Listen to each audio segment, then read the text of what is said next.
Looks the recording is already on.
Hey, good evening, everyone. So we're going to get started now. Thank you on behalf of ALPFA Boston for joining us today. My name is Mario Rivera. I'm the president of the ALPFA Boston chapter. First, I just want to start by addressing the difficult situation we're in, right? The reality that we're facing with the protests, with the things going on in the African American community and impacting all of us. Really, it's been very difficult these last couple days for me personally, for people I know, for board members, for ALPFA members. So just want to say that we're here for you. We're here for our African American friends and family. We believe Black Lives Matter. We put out a statement in support of the African American community, and we find it very important what's going on right now. Being Latino is very complex. We have Black Latinos, we have Afro-Latinos, we have white Latinos, we have in between. So, you know, we have to do our part at ALPFA as Latinos to root out racism, all types within our community, out in the country altogether. So we really feel strongly about that. So pivoting to why we're here today, there's also among us in the Latino community has been an intolerance of the LGBTQ plus community. And, you know, we want to do our part again at ALPFA Boston to change that, acknowledge it, make it known, make them seen, and just be a welcoming place for everyone. And I mean everyone. So when Brian Gonzalez proposed this initiative, and it's something that had been talked about for a while, but when he proposed it along with another board member, Carlos, you know, I was all about it and wanted to throw our complete support behind it. And, you know, I think we're incredibly lucky that on the second day of Pride Month that we get to launch this inaugural event for our ALPFA Pride initiative. So we're so excited to be here with Brian, again, thank you for putting blood, sweat, and tears into this event. To our panelists that are going to be presenting here today, we're super excited, to have something uplifting during this very difficult time to talk about, to discuss, and we're looking forward, I'm looking forward to learning a lot today, so I hope all of you are as well. So with that, I'll turn it over to Brian.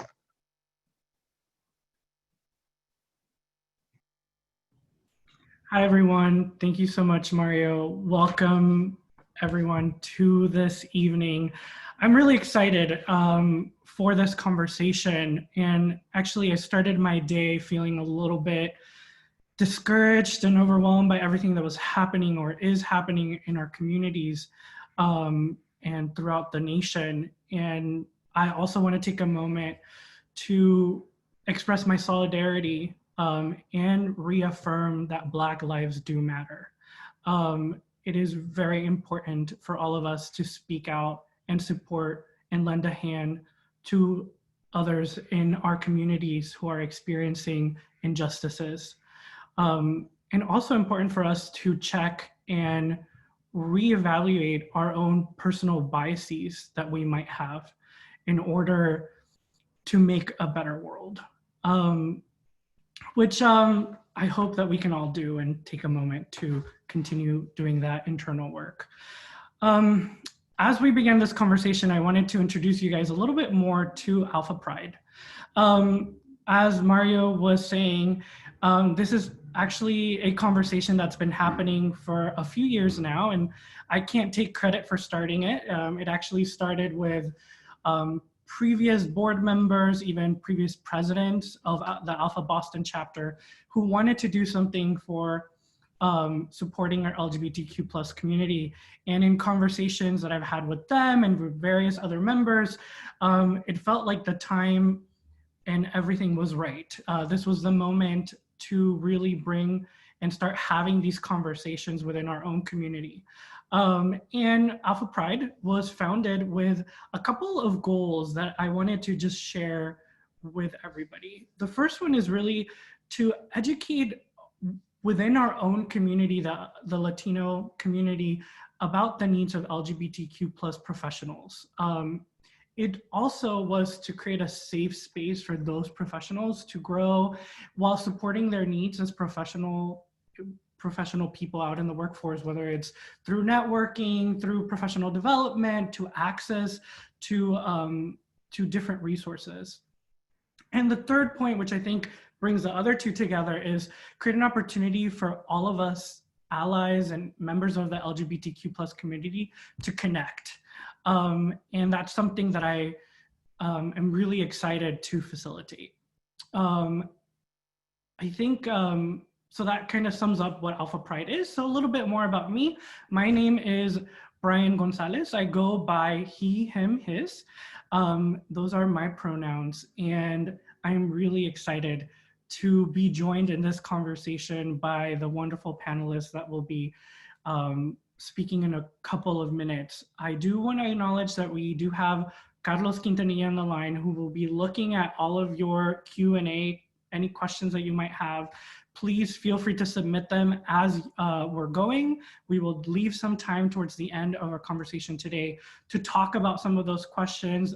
Also, I will be keeping an eye on it, and if any question seems like very present to answer in the moment, we will also acknowledge it. So please submit all your answers. There is, questions. There is no wrong question. We're all here to learn, and we're all happy to be an open book and go on our journey together. Now, before we go into the conversation, I wanted to make sure that we have, that we frame our conversation and start having this conversation with some definitions to help us along the way. I'm gonna share my screen and hopefully I'll do this right. Here's some terms and definitions that I'd like to just quickly walk over. And these are words that you might hear throughout our conversation today. And you might just be wondering what that means or what the context is. And I feel like it might be helpful for all of us to just quickly run through them. The first one is gender. A lot of times we confuse our like given sex or given gender or what our sexuality is. When we're talking about gender, here's how we're going to define it today. A person can identify as male, female, or a blend of both or neither. One's gender identity can be the same or different from their sex assigned at birth. Similarly, gender expression is the external manifestation of one's gender identity, usually expressed through behavior, clothing, haircut, voice, or body characteristics. Sexuality, on the other hand, is the way that we, or people in general, express themselves and experience themselves sexually. Some of the terms that might go in there are gay, lesbian, heterosexual. Those usually have to do more with your sexuality, but are linked to your gender and the way that you identify yourself. What we call somebody, when we say the word cis or cisgendered, is a term that we use to describe a person whose gender identity aligns with those typically associated with the sex assigned to them at birth. Heteronormative is the process through which social institutions and policies reinforce the notion that there are only two possibilities for sex, gender, and sexual orientation. Basically, you can only be male, female, and straight. You can only, that's it, that's heteronormativity. And we're here to challenge some of that. Transitioning, that's the process by which some people strive to more closely align their internal knowledge of gender with its outward appearance. Some of our trans brothers and sisters, or some of our non-gender conforming brethren, this is something that they might choose to go through. Some people socially transition where they might begin dressing or using names or pronouns or be socially recognized as another gender. Others will undergo physical transitions in which they modify their bodies through medical interventions. Queer is a term that has been reclaimed. The term describes people who transgress culturally imposed norms of heterosexuality and gender traditionalism. And lastly, Latinx. There's a lot of debate whether Latinx or Latina or Latino, Latina. In this case, we're gonna define it as an inclusive term that we're using to describe a person of Latin American origin or descent. We can use it as a gender neutral or non-binary alternative to Latino or Latina. So hopefully that helps our conversation today. So without further ado, I'd like to introduce some of our panelists, and they're gonna go ahead and give us a little bit of their background before we jump into the conversation. Why don't, since I see you first in my screen, why don't we start with Alexia? Oh, thanks for putting me on the spot, huh? So, hi everyone, my name is Alexia Nunez. I am currently a iOS developer with Level Up, and Level Up is Grubhub's in-house enterprise development team. I've been there for a couple of years. I previously spent time working for like mobile ad networks. I've spent time with LifeLock, which is where I actually began my gender transition on the job. I worked for a couple of social media networks, and then I eventually came out here to the greater Boston area, and I found myself here with Level Up. And prior to that, I am a daughter of immigrant parents from Tijuana, Mexico.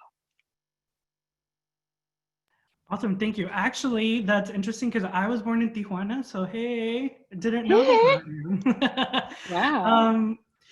Thank you, Alexia. Why don't we go for Isis?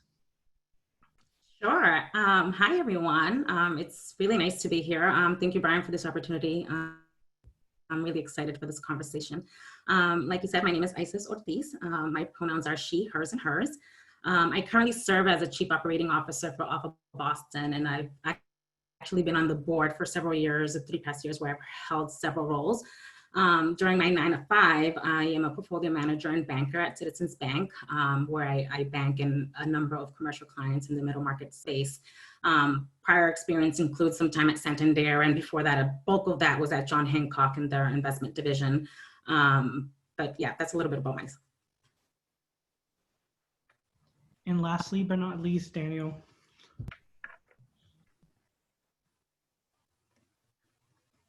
Thanks, Brian. My name is Daniel Gonzalez. It's really nice to be here. Thank you so much for the invite.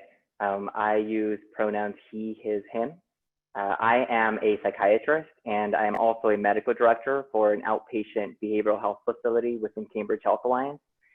Cambridge Health Alliance is an academic institution. It's also a community-based organization where they heavily concentrate on primary care settings and also working within the behavioral health realm. So fun fact, they actually have right now more behavioral health providers than they do other types of clinicians.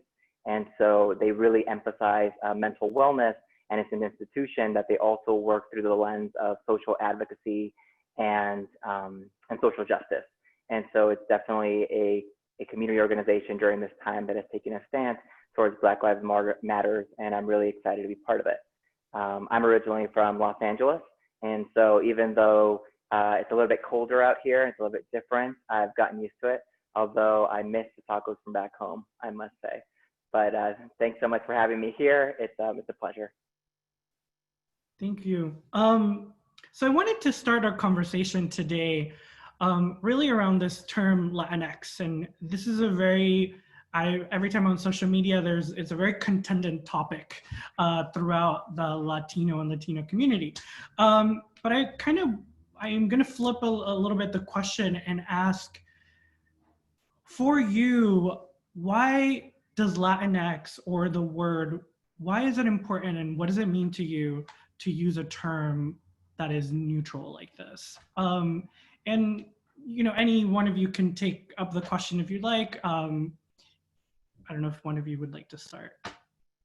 I can just put in my 2 cents. So, I mean, I use all terms interchangeably: Latina, Latino, Latinx. I think as a person of the LGBTQ plus community, it is important to have that differentiator, right? Particularly since I personally don't feel like the issues around homosexuality or LGBTQ plus are as prevalent as I'd like them to be, or discussed, right, within our community, within the Latino community. So I think that bringing light to that, right, adding that X to just show non-binary, or, you know, if you're not accommodating to a particular gender, that is definitely helping at least our fight and our cause within the Latino community, to show we're Latino, but we're also different. And, you know, it's stirred some conversation, right? And I think that it's actually helped us propel that forward, right? To discuss, what does that mean?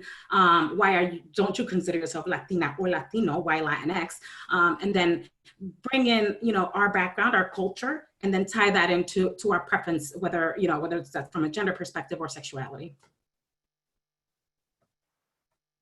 Thank you, ECs. I think I hear you, and it's been the same experience. I can tell you that as a person that grew up in Mexico for half of my life, using an X as a vowel was definitely something that was jarring when I first heard it. And it took me a little bit of education to really understand where this was coming from, and understanding and questioning my own bias. Anybody else want to kind of bring something? Yeah, I wanted to stem off that.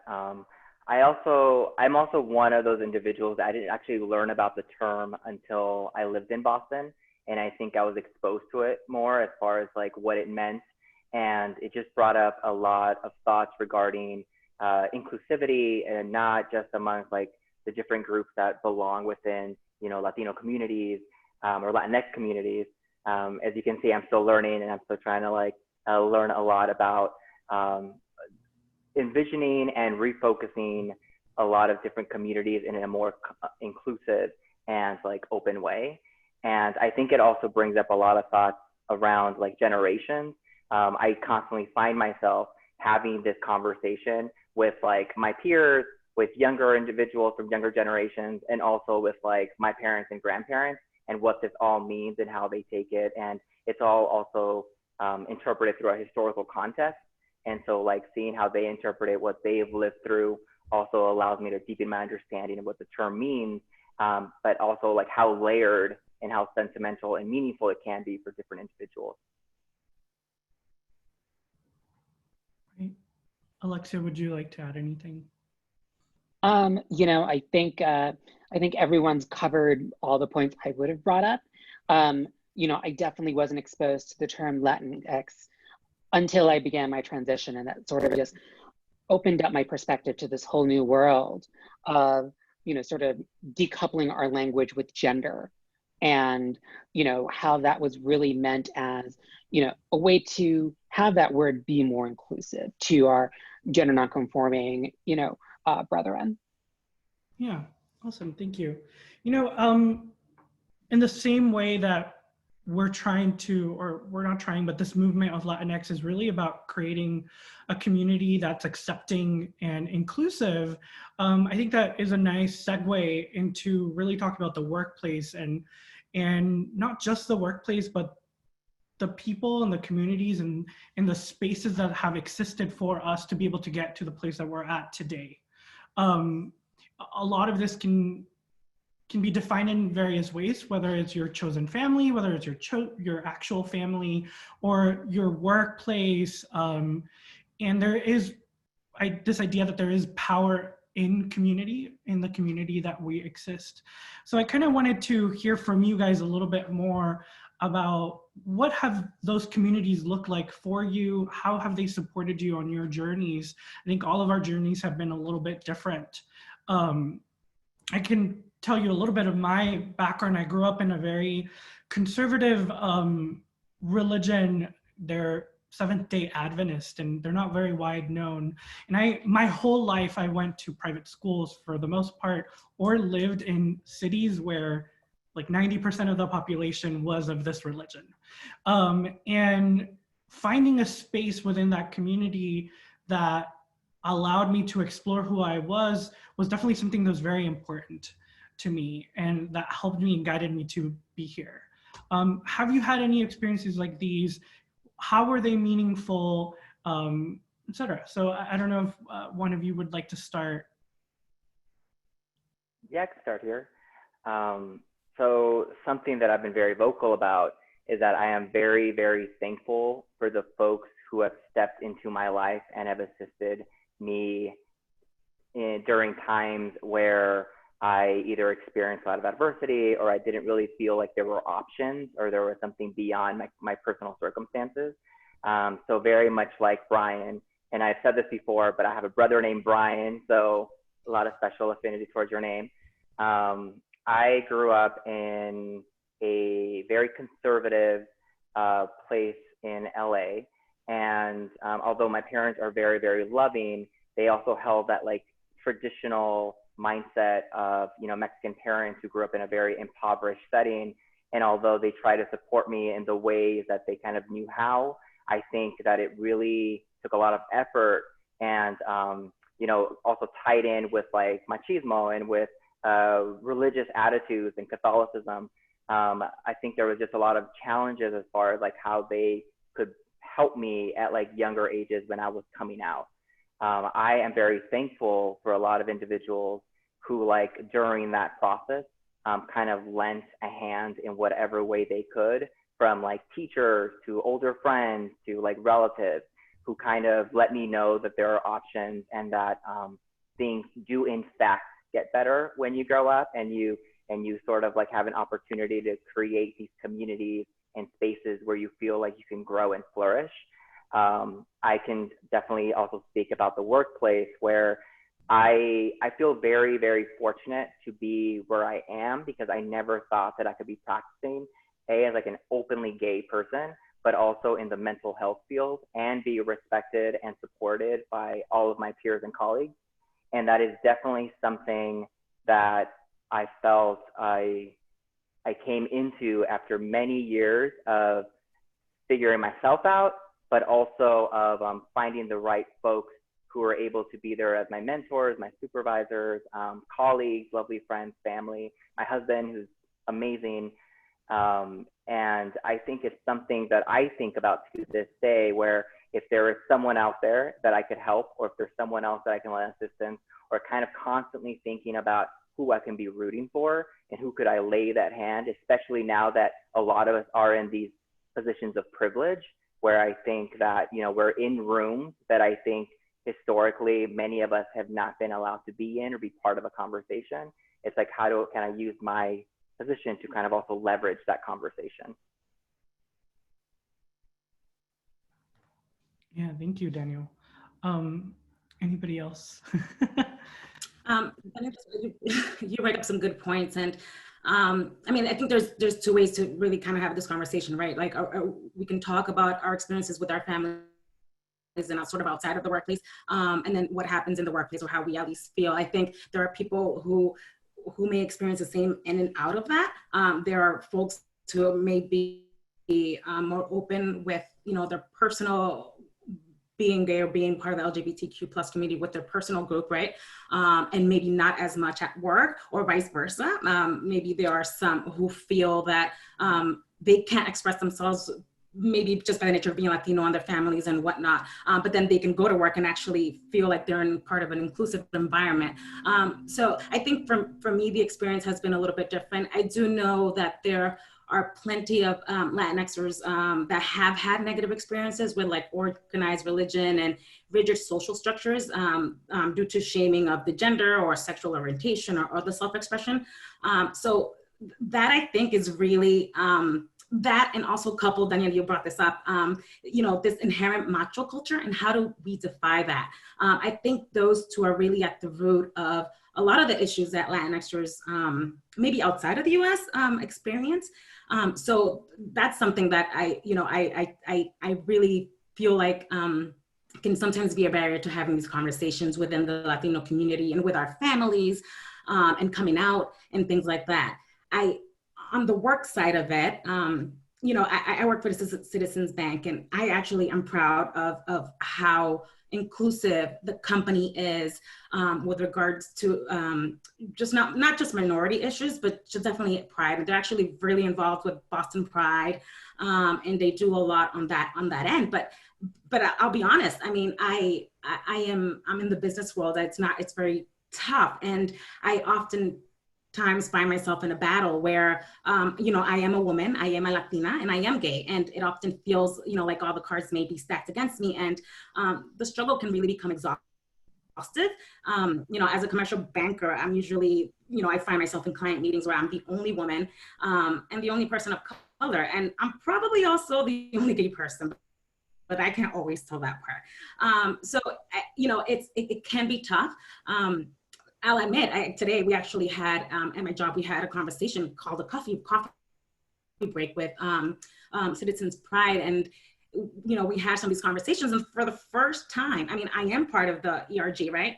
I do speak out, I do participate in the events, but I've not even, at least not within my group, have stood out and just talked openly about it. And for the first time ever today, you know, I said it, and I'm like, I am part of this community. And, you know, maybe I've reached a certain place in my life where I do, you know, I don't, with everything that's going on, and just, I feel comfortable with who I am.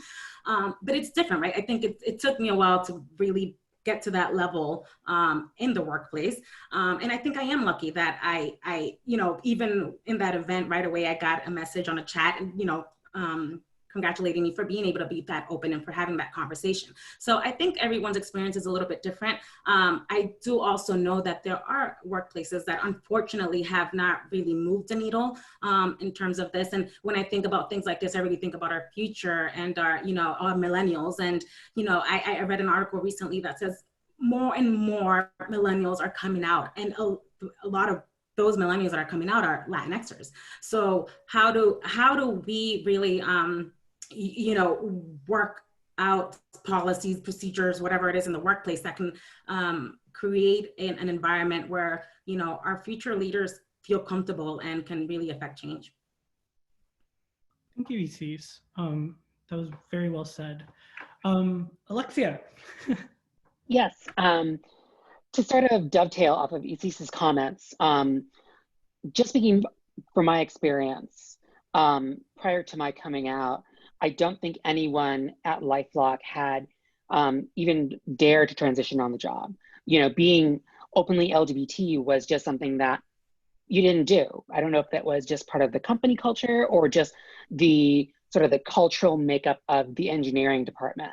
But, you know, I had a lot of support from our HR department. You know, once I came to them and I said, hey, listen, here's what's going to happen. I need support from the company to do this right. We all sat down collectively and, you know, figured out how would this be best approached? And, you know, they were kind enough to even bring in a corporate speaker who actually specialized in speaking to LGBT issues to a, you know, mostly cis heteronormative audience, and kind of helps very simply explain these things.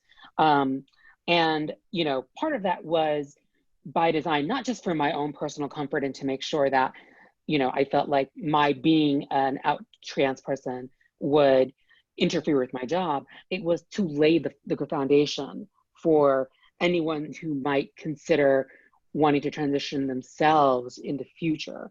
I wanted to be that person to help kind of, you know, blaze that trail, if you will.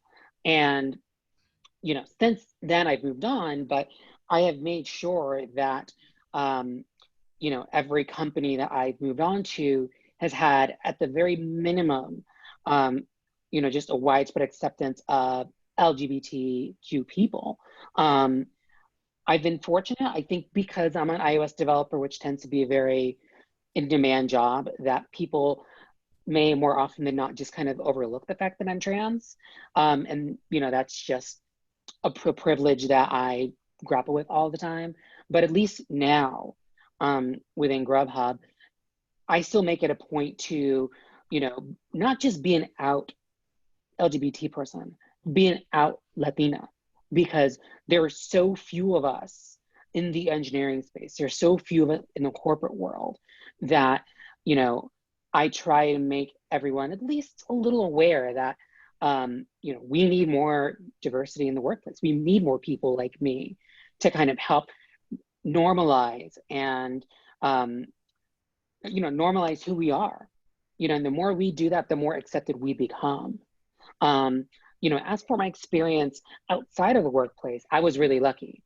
You know, I, you know, came out, you know, after I had moved away from home, and I was well into my 30s. I realize I'm dating myself there, but I came out well into my 30s. I had moved away from home, and I'd already built a supportive structure of, you know, Latinx people around my age. So, you know, the topic of LGBT people was, you know, not a difficult one to broach. So I'd already kind of built that community at that point. And I was very fortunate. I was, you know, when I came out to my parents, you know, they are, you know, as Danielle pointed out, you know, just, you know, impoverished, working class, you know, Latinx parents who came from Mexico. And even though they weren't outrightly conservative, you know, I feared that. I feared that there would be some religious bias in my coming out. And it did take them some adjustment to get the pronouns right, get the name right. They would, you know, stumble every now and again, but they came around. You know, they ultimately realized that this is our daughter now. That doesn't change who she is. She is who she is underneath and everything. We love her all the same.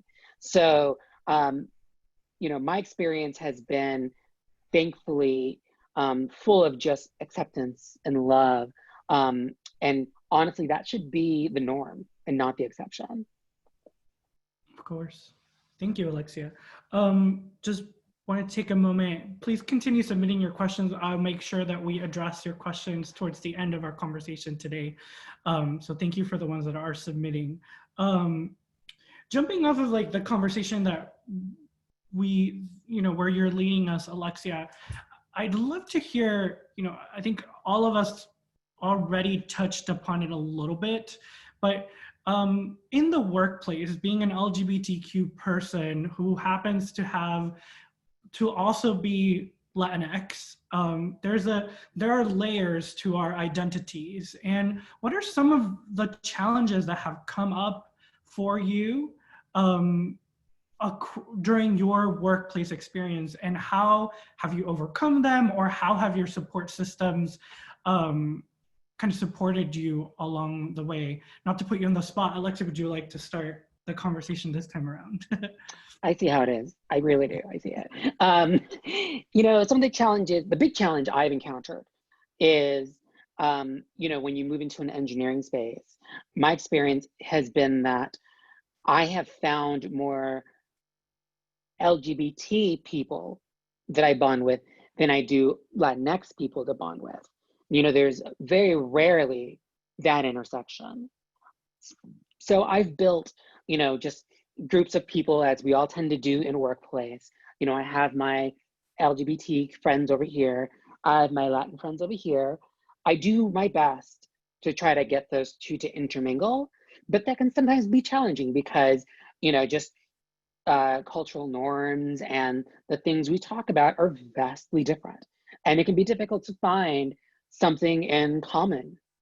And so that has been one of my challenges. If that's still, I'm trying to crack, but especially now that we're in Pride Month and I'm part of my company's organizing committee for Pride this year, I am doing my part to help center, Black and Brown voices.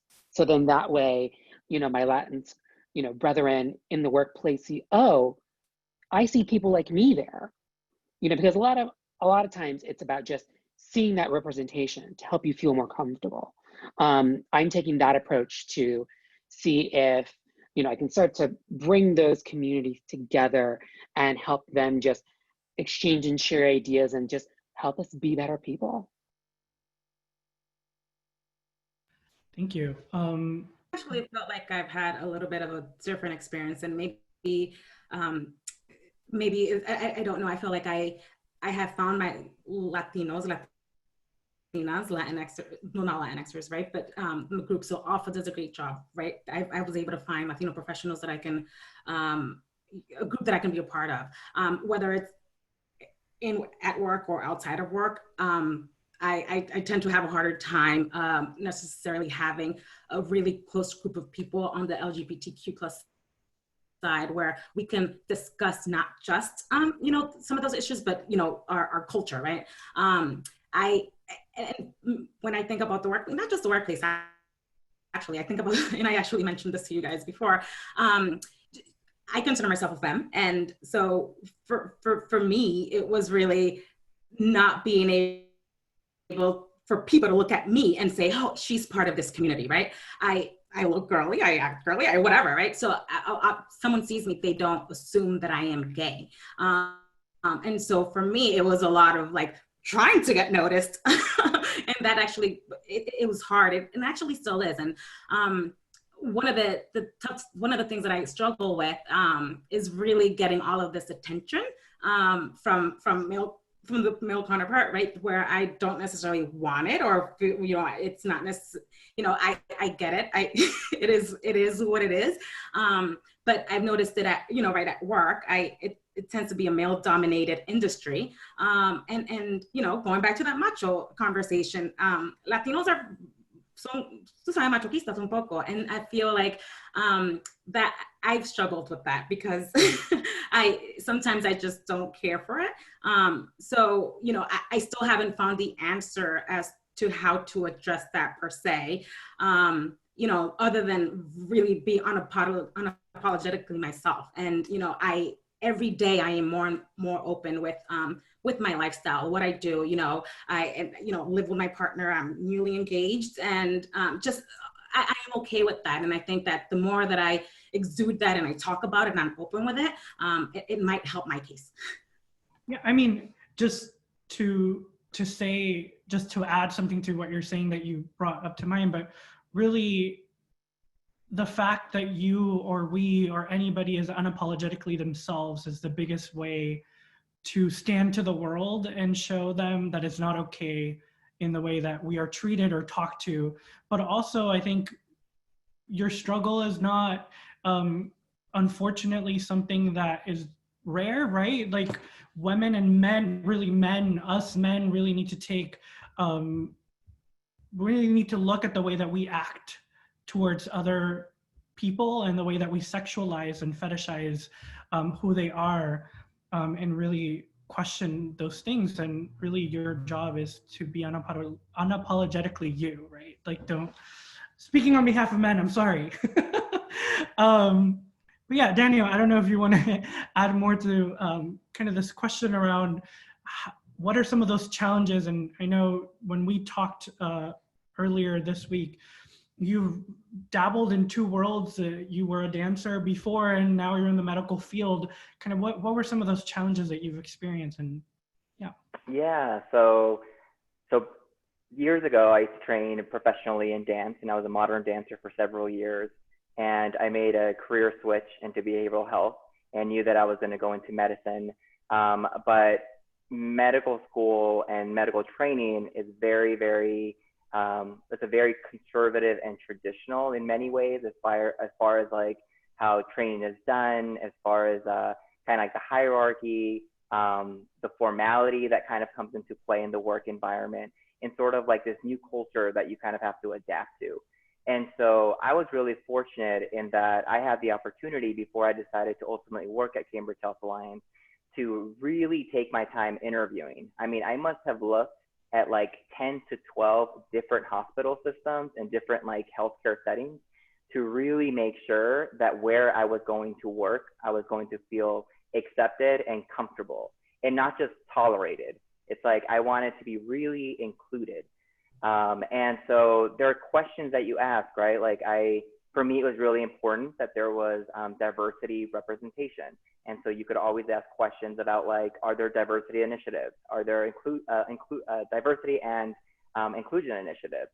Like, is there a social justice piece? Like, how are we driven to help our communities? How do you access services if you're a community member, and you know who gets to sort of like benefit from such services? I also asked about like mentorship. So I was really open about trying to figure out like how many like Latino staff members are there or faculty members, and B, like what is the LGBTQ landscape? Like, are there groups? Is there support? What additional things might not be able to like find through human resources? So for example, like, I want to make sure, not so much in Massachusetts, but I was also considering like other states. It's like, if I want to make sure that my husband and I are going to be okay. So what is that like through the institution, and what are sort of like the policies and regulations that are in place? And so I think for me, it was like a lot about the research and asking questions that I felt were important for me in order to like not just go to work, but make it part of like my livelihood and actually really, really enjoy it.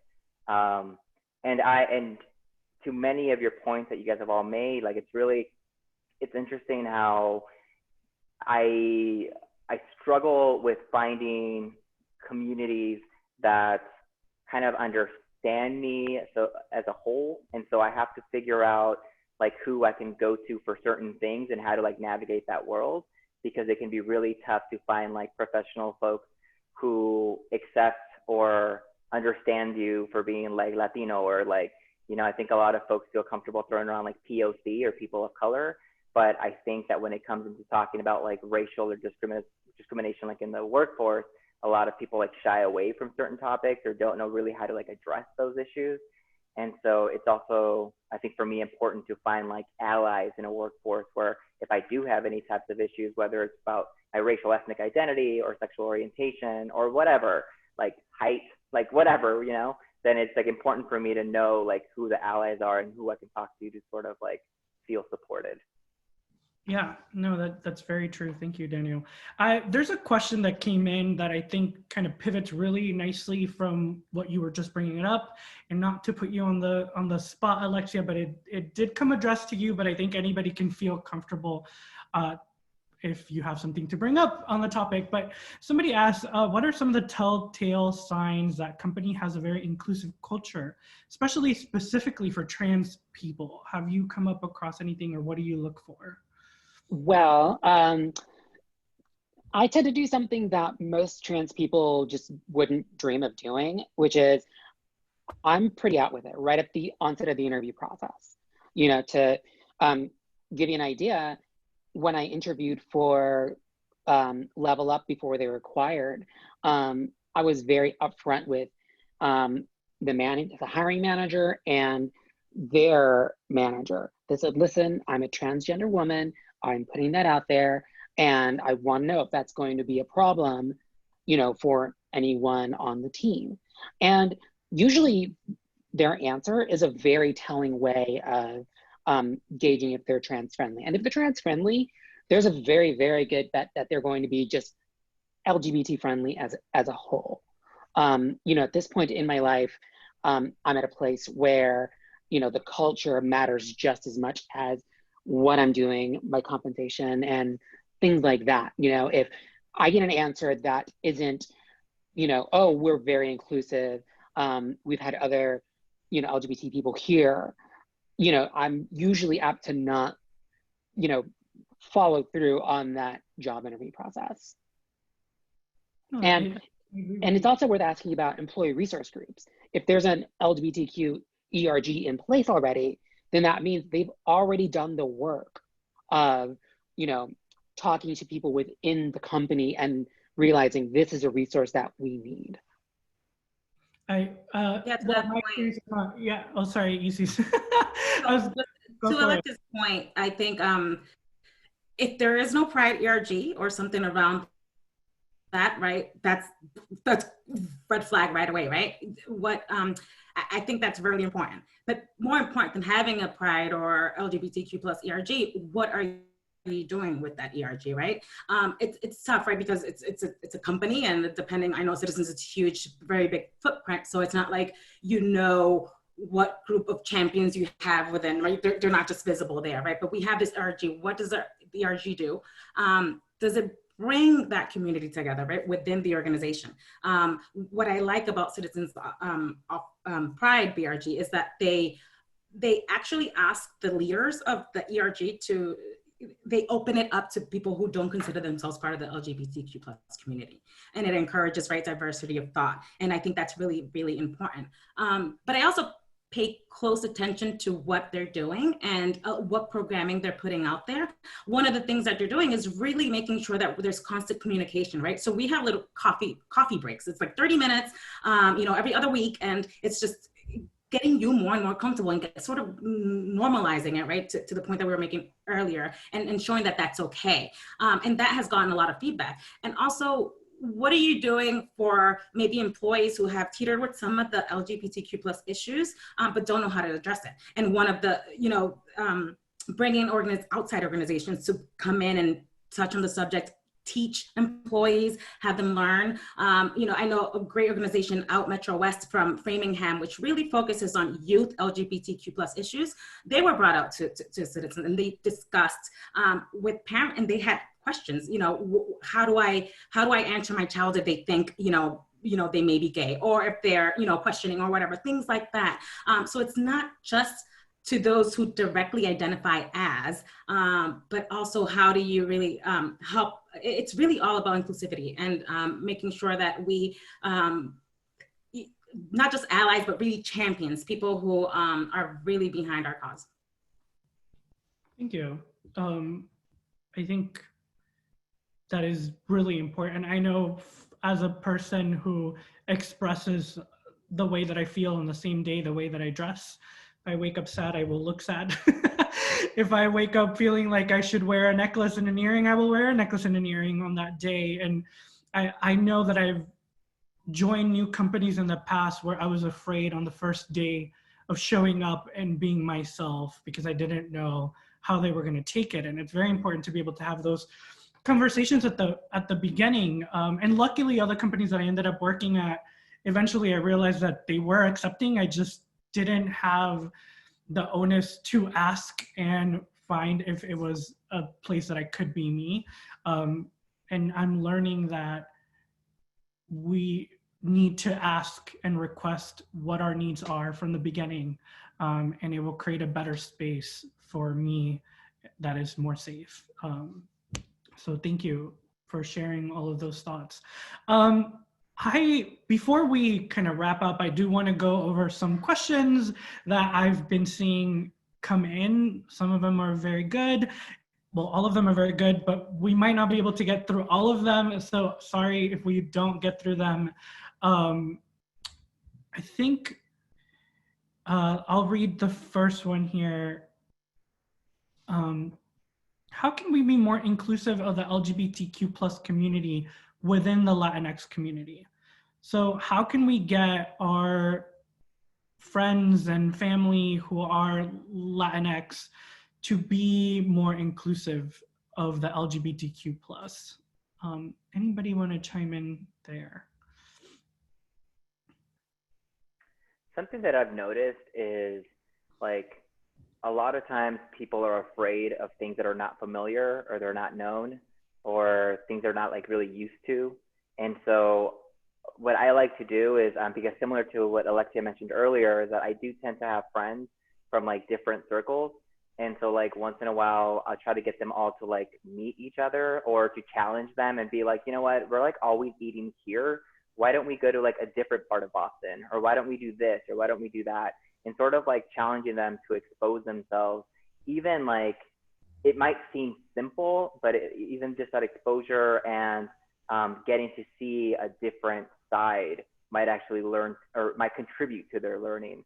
So like, for example, a lot of the training that I had was in the Longwood area. And very recently, like we decided to explore like Revere and Everett and like the area that was like Metro North.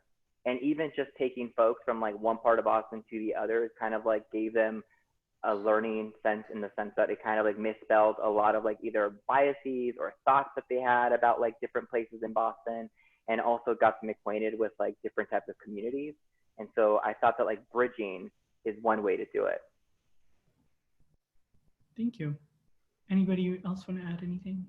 Yeah, I don't think people, to Dania's point, people should not be afraid to ask. I think we rather you ask the question and for clarity than just make assumptions.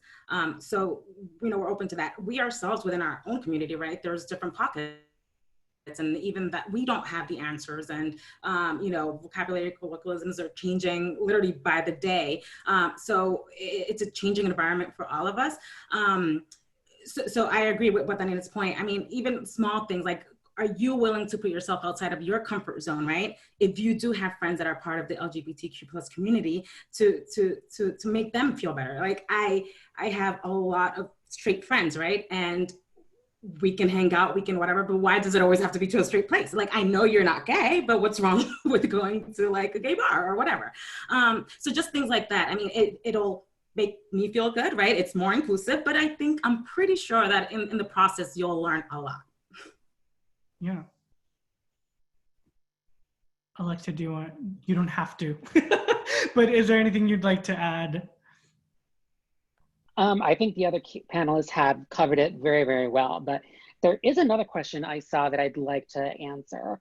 An anonymous attendee asked, how much of your queer identity is relevant in your professional life if you want your work, effort, etc., to be the focus / most relevant? I think for me, being trans is a big part of my identity, but it's only a part of it. Just like being Latinx is a big part of my identity, but it's only a part of it. Being an engineer is a big part of my identity.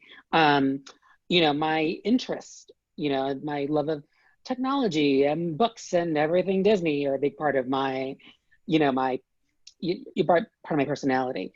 And at the end of the day, when I come into work, we have a great camaraderie, my colleagues and I, but I try to let my work speak for itself. I want that to be the biggest determinant of my worth within the workplace. If someone in the workplace, we'll say for sake of argument, isn't 100% okay with my being trans or working, with a LGBTQ person, whatever, that is their thing, because privately, their opinion is their business. It's not any of my business, as long as it doesn't interfere with the workplace.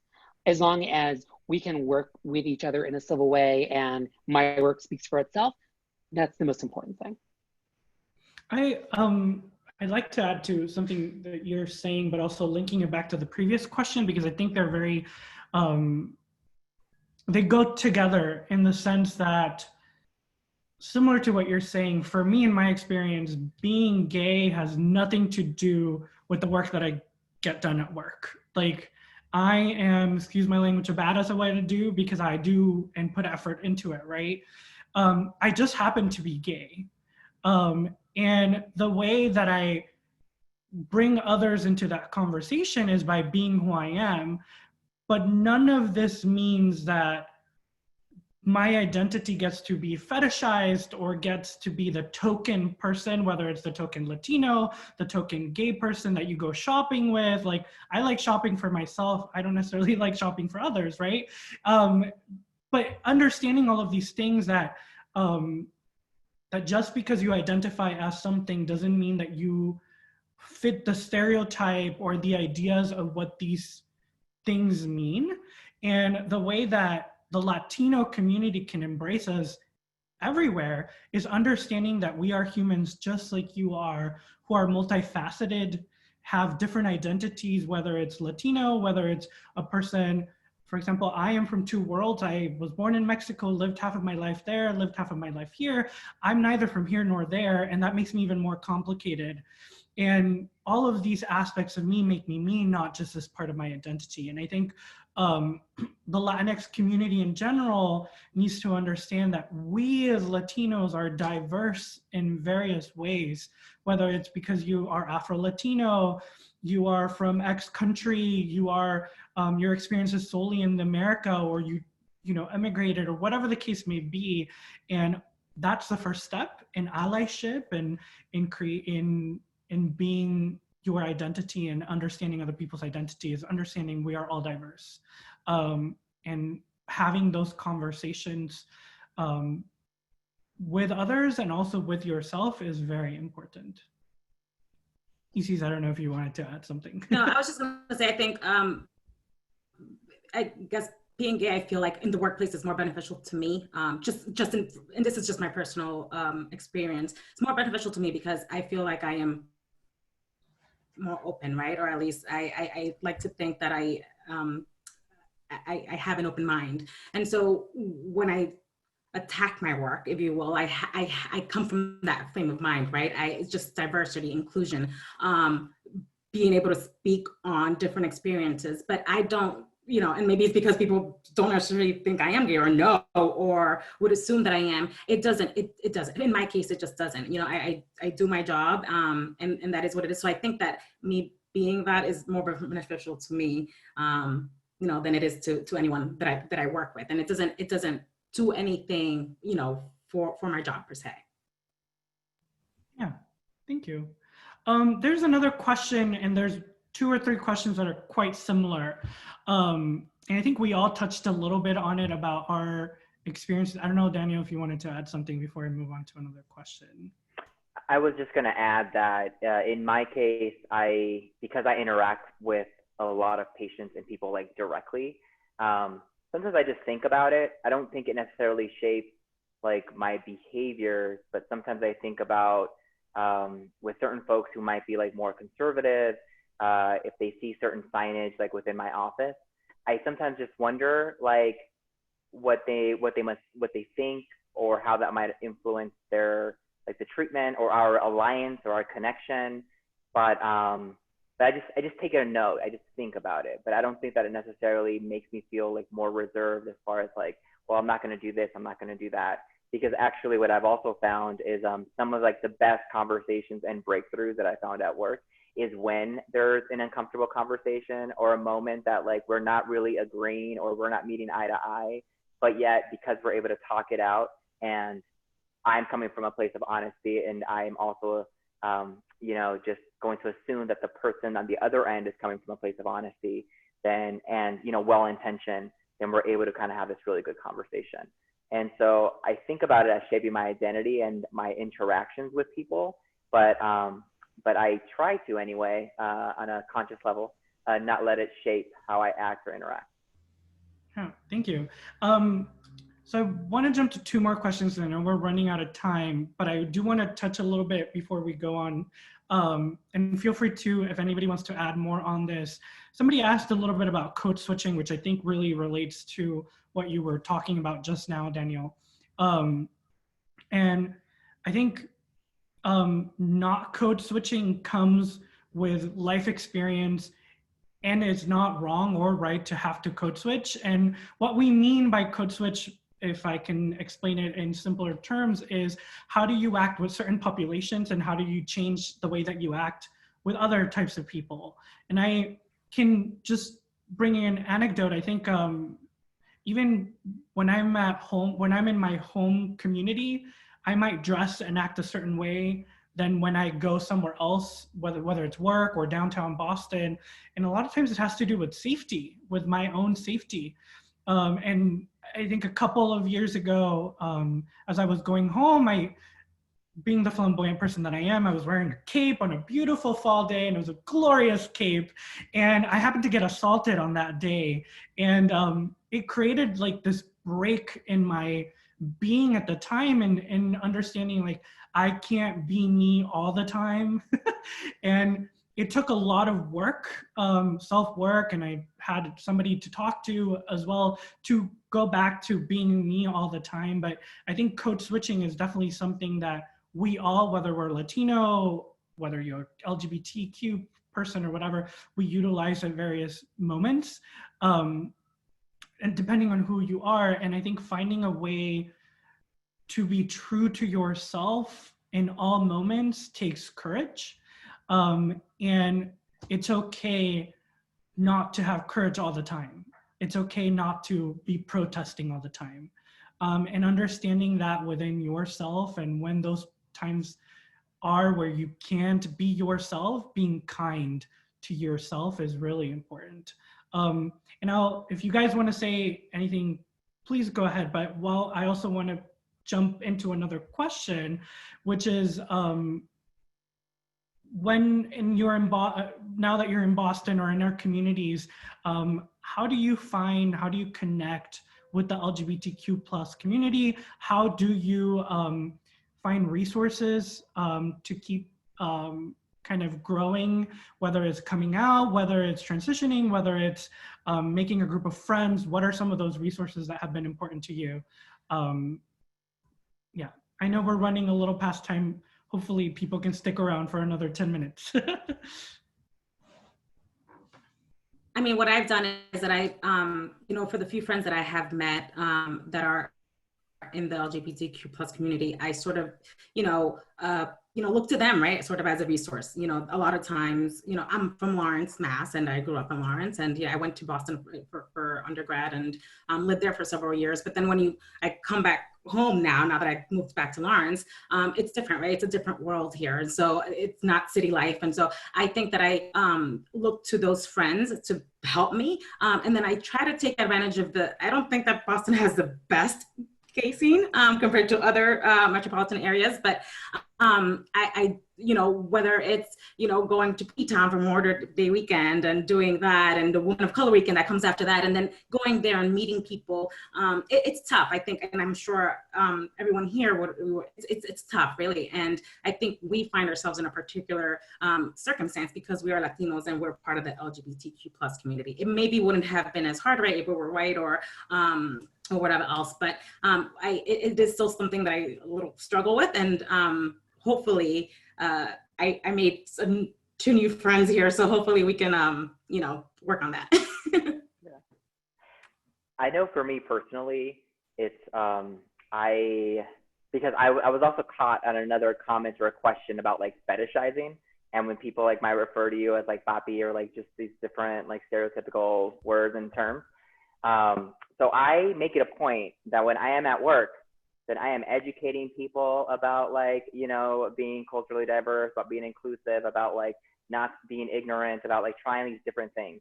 But in my personal life, I have made it a point that like, especially with like a romantic partner, like if you're trying to find like boyfriend, girlfriend, etc., I just cannot, like, I wouldn't feel comfortable for me anyway, having to constantly educate someone about like why what they're saying is necessarily like offensive, or how they're treating me is demeaning or dehumanizing, et cetera, et cetera, et cetera.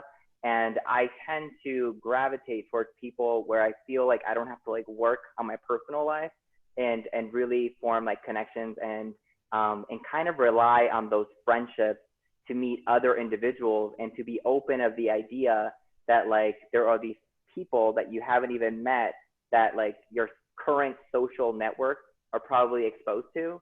So for example, like the only reason why I know about this event is because a mutual friend of Brian and mine, like, kind of connected us. And like, George is like this amazing person that I've always like kind of spoken to, and I had like this great like relationship with, and like I trusted him because because our interactions to begin with weren't based on like vetting or like educating him, or like I can turn to George and I don't feel like, oh, like what's next, because he can offend me or something. And so when he like introduced me to Brian, I had trust in that. And so I feel like with your current network, like if you trust them, if you feel comfortable in them, then you can kind of like rely on them as to plant the seed to grow further. And of course, if you're looking to like continue to expand, then I would look at like major organizations with these types of social connections, such as like ALPFA, for example, which is like you guys put on a lot of events. There's a lot of like news. There are different ways of sort of getting involved. And I imagine that there are others in Boston as well. Alexia, I don't know if you have any.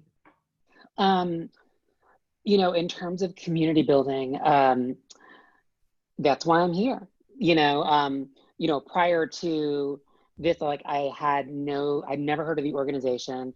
And, you know, Brian and I met on a LGBT in tech Slack group that we both just happened to be a part of. And, you know, he reached out to me and that's how we met. And now here we all are. And that's really how it starts. You know, I unfortunately haven't found a lot of, you know, sort of trans or LGBT Latinx groups here in the Boston area.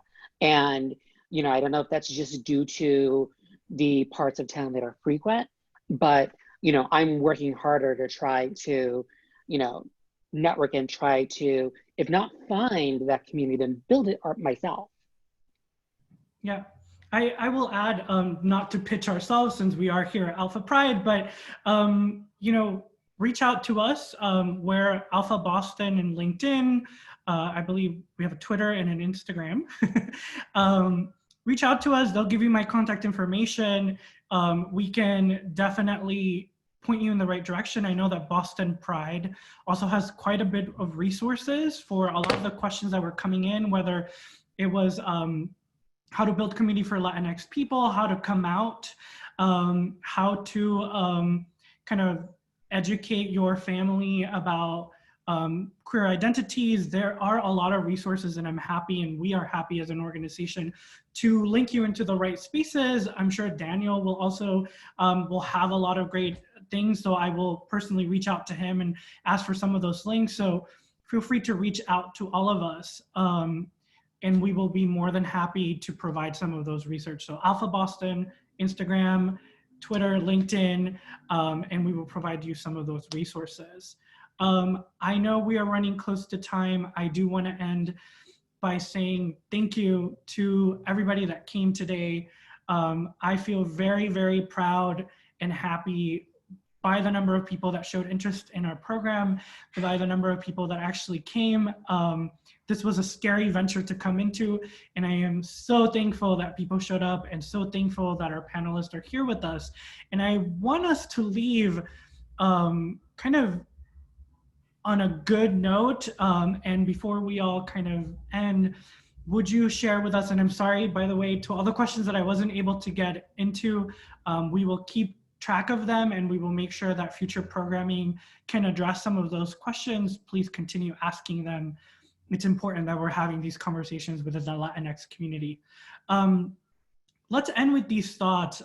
Each one of you, if you could share just quickly, why does representation matter to you, and what is the power that it can have, that you look forward to it having? Why don't we start with Daniel this time? Yeah. So for me, thinking about visibility means that it's possible.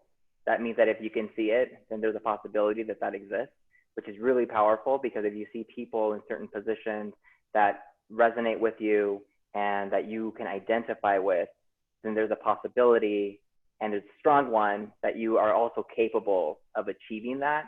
And so definitely, like, visibility makes me think about like change, progress, and that it's a possibility for you in your future. Thank you. Yeah, Oh, go for it. Second that. Sorry. When I sort of think of why it is important and sort of this sense of community and having a sort of safe environment, the more that it's normalized, right? And, when we consider really being out there and being seen, that is to me what is really important versus, being rendered unseen or invisible. And, I think that the more representation there is, the better able, we are to understand and really grasp the issues that are important to us. And for those that are outside, really it creates an important shift in the social consciousness of really what's going on and how we are part of, everything that goes on, right? And how the LGBTQ plus community is important. Even for businesses, right? I think of, like gay men and couples, right? And how much disposable income they tend to have, right? That's an important, that's something for businesses to really consider, things like that, and just even from a personal perspective, when there's, representation of ourselves, we sort of foster a greater sense of affirmation for our identity. And when that happens, it really does lead to positive feelings of self-worth, which is quite different than feeling like you're doing something wrong or like our lifestyle is a sin. And I think that's really important for the Latinx community, being a very religious sort of culture. And given that more and more millennials and younger folks are coming out, it's really, really important, especially as you think of, some of the other issues associated with coming out and some of the, things that just people go through related to that. Mm-hmm.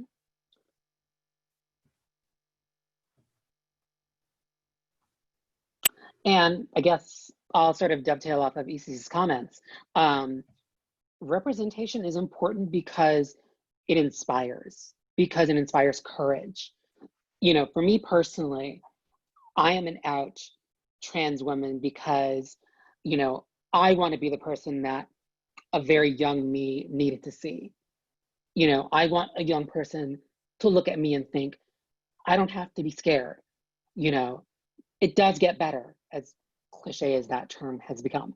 I can be who I want to be and, be self-sustaining and be happy in life and build a affirming family around me.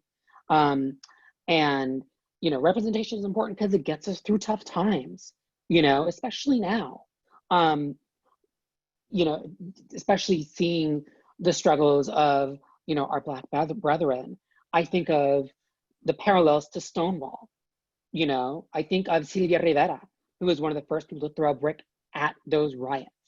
And it inspires me because that representation is there and it reminds me, we as a community and as a family will get through this. Thank you. Thank you everybody for coming. I'll leave you with this. Thank you for being you and for having the courage to come today. Have a great evening. Thank you, everyone. Happy Pride, everyone.